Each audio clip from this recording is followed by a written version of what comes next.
Have you ever dreamed of becoming a pilot, maybe through a helicopter or airplane?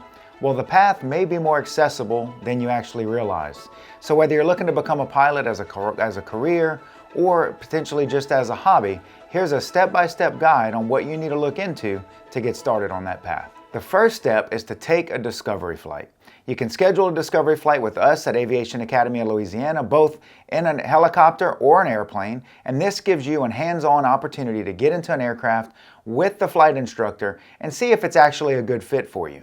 The second step is to get a medical certificate. When you first start flight training, you'll be flying with a flight instructor, but before you can solo, you do need an FAA medical certificate from an authorized medical examiner through the FAA. At Aviation Academy of Louisiana, our students consult with us before they get into that process, which is always a good idea. The third step is to start your ground school. In addition to flying in an actual aircraft, the ground knowledge is something that you'll need to work towards, whether it's online or in person, one-on-one with an instructor. Navigation, weather, aerodynamics, FAA regulations, things get very intensive, and we want to make sure that students have an opportunity to learn the knowledge required to excel in a career as a pilot. The fourth step is to begin flight training with a certified flight instructor in the aircraft, learning things like pre-flight checks before you even take off, what it's like to take off, land the airplane, how to actually do that, communicate on the radio with ATC, maneuvers, and so much more you'll learn with an instructor in the aircraft itself as part of your flight training. The fifth step is to pass the written exam. Take the knowledge test that's required by the FAA for the particular rating or license that you're working towards. Once you complete the ground school and you've learned all of the knowledge, now it's time to schedule the knowledge exam, sit down and pass that in order to continue to move forward.